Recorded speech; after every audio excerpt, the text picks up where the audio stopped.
Sa pinakaibabaw, ang pwede nating mapagnilayan sa Ebanghelyo is something that defiles a human person. At sinasabi ni Jesus very clearly, it's not food that you eat that can make you impure or that can defile you. It is what comes out of you that makes you impure or unclean. Pero alam nyo, kung ito lang yung pagninilayan natin, it's like we are missing the point. No? It's not actually about food that Jesus is referring into. If you have attended Mass yesterday, kumbaga, kadugtong niya yung gospel for today. Diba? If you remember the gospel yesterday, it's about cleaning hands before eating. Diba? Ngayon naman is, the food that you eat, can it make you impure? Kumbaga, magiging masamang tao ka ba dahil sa kinain mo? Siyempre, saan ka naman makakakuha ng ganung logic, di ba? Yung kinain mo, hindi ka gagawing masama, kundi yung maglalabas sa'yo, yun ang magiging dahilan na mapapasama ka. Pero you see, ang problema dito is connecting the gospel yesterday and today, it's actually, we miss the most important aspect of everything. And that is what is inside. Why? Because we all focus on what is exterior. Yung mga Hudyo, they are full of rituals. Ang dami. Lahat yata may mga rituals. And lo and behold, alam nyo, tayong mga Pilipino, especially kaming mga Ilocano, ang daming mga rituals. Kung minsan nakakatawa, yung minsan parang nakakabaliw yung mga rituals nating mga Pilipino, lalong-lalo na ang mga Ilocano, no? But you see, the point is, if we remain on the exterior, that's very easy to do. Madaling gawin po yan eh. Pero ang pinupunto ni Jesus, in all things, the most essential is what is interior. And we focus on ourselves. What is most important to us is our interior life. Our interiority, sabi nga ng mga kaibigan nating mga spiritual directors or mga counselors, it is the interiority of the person. Parang lalim-lalim ng interiority, no? Pero kung ano yung nasa loob mo, yun ang pinakamahalagang pagtuunan mo ng pansin.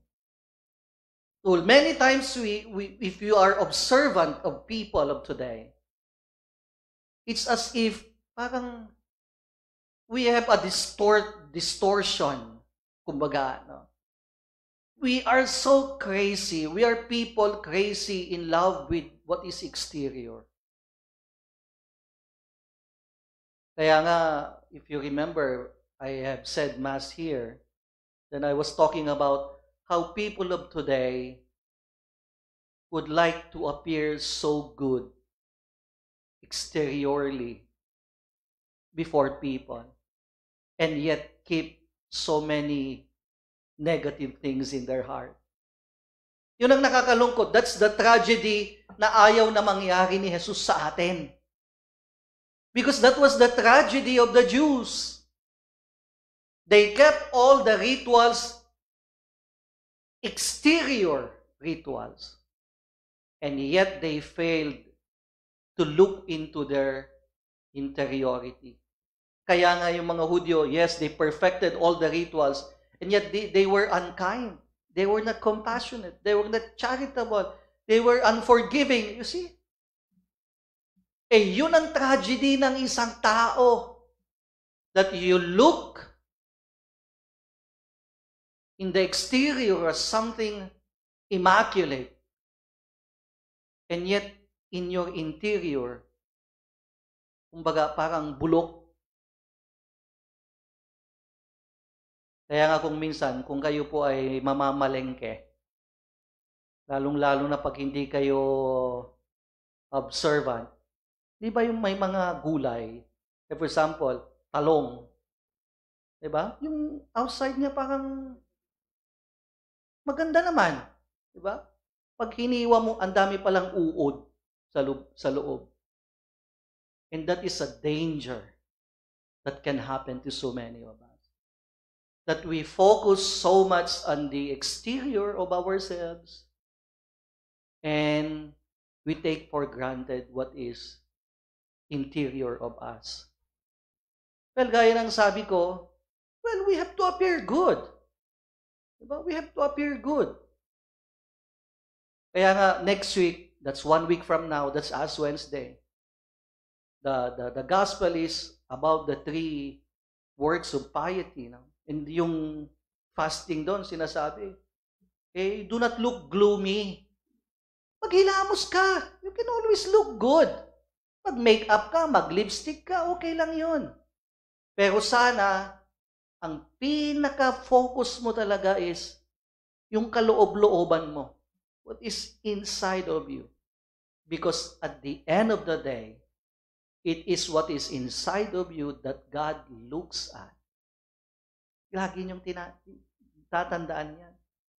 Pag humarap ka sa Diyos, pag nagdadasal ka, hindi niya tinitingnan kung gaano kakapal yung makeup mo o lipstick mo. Hindi niya papansinin yan. Ang pinapansin ng Diyos, pag ikaw ay nasa harapan niya, ano kayang nasa loob nito? Yun ang focus natin.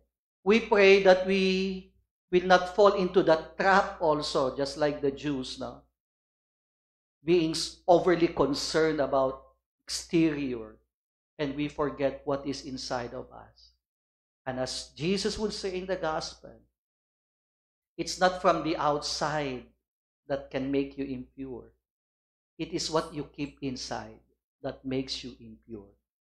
So we exert effort so that we can have a beautiful exterior, of course, but all the more beautiful interior to present to our God.